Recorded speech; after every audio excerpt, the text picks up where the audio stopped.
Now, with the words affordable and AR-15 next to each other, I want to clarify before someone jumps all over me.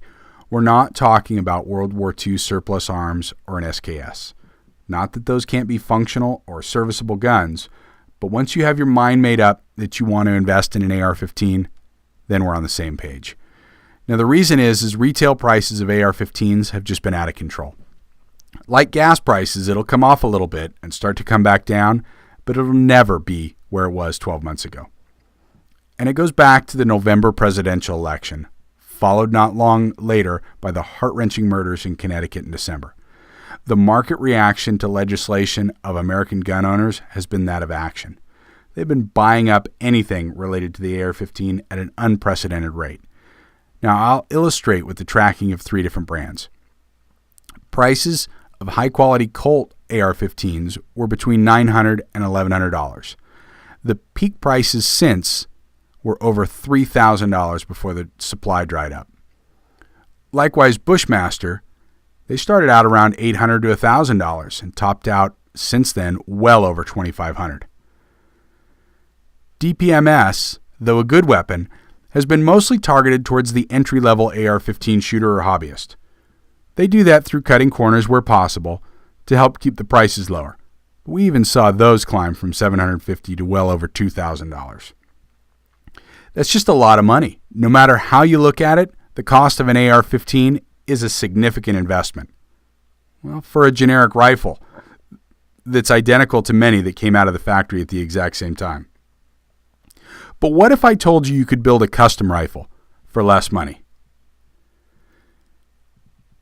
The AR-15 is a platform weapon.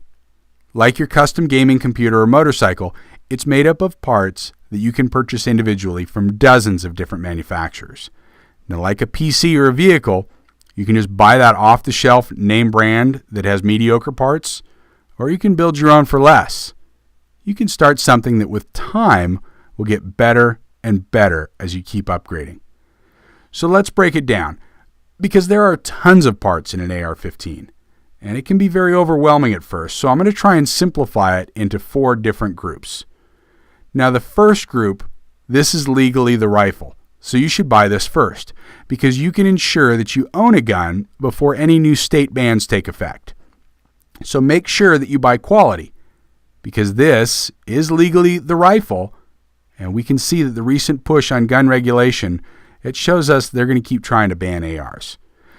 So right now, that cheap $100 nylon lower, or a lower that's machined from a lower grade of aluminum, may look appealing. But after a few thousand rounds, it's going to be cracked and corroded, and it's going to leave you wishing that you invested in something of quality. Now, honestly, most folks are quick to run out and buy a pre-manufactured lower.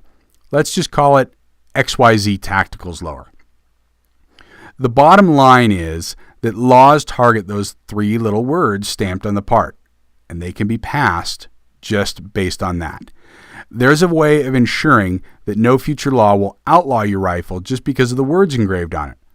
It's called an 80% lower, or a partially machined lower. Now, this is a lower receiver that you complete on your own with a little bit of work. And legally manufacturing your own gun makes it impossible to ban by name. So while all those guys with the name brand rifles like Bushmasters worry because their rifles may get added to a blacklist, your XYZ Tactical is near impossible to ban by name, but if they try to ban it by other means, you can simply swap out parts to a self-manufactured lower and always stay ahead of the low-information politicians. Now, the high-end lowers range from $300 to about a high of $800.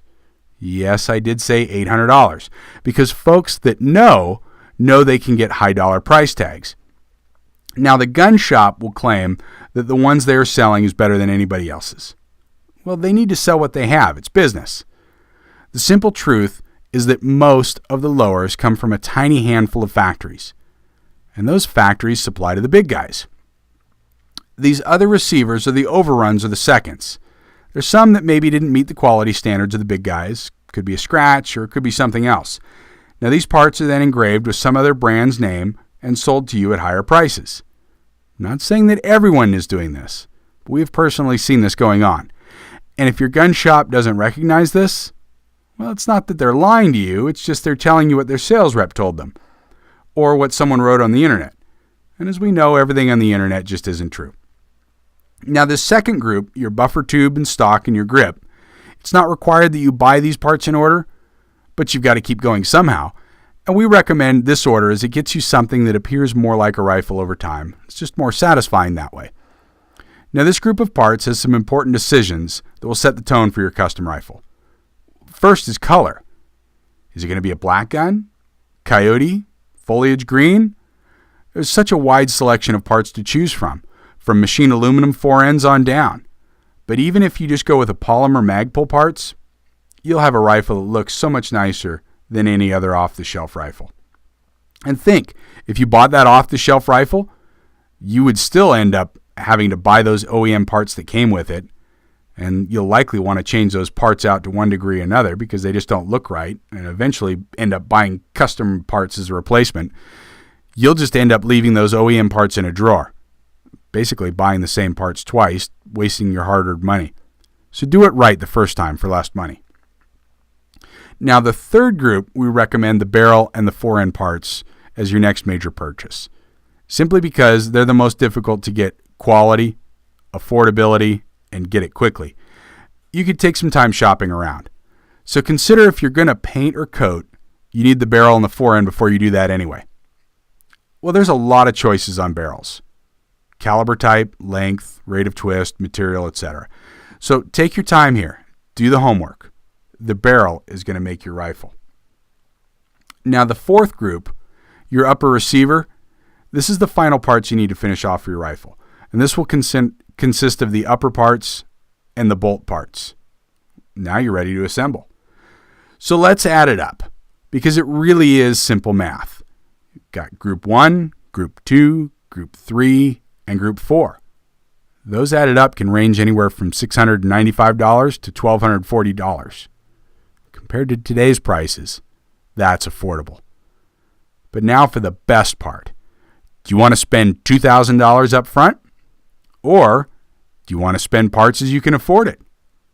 Consider that you can also barter for parts, thereby saving more money and making it even more affordable. Now, with another added bonus, you might only need one rifle now, but in the future, you may want more options. You can get more styles, colors, get a backup rifle, whatever. All you really need to do is purchase a few extra lowers and keep them in your safe. You can build depending on your needs or the future political climate. The age-old question really is, do you want to build it or do you want to buy it? Custom rifle, $800, or a generic rifle, $2,000, $3,000, plus likely $200 to $600 in custom parts eventually. It's your choice.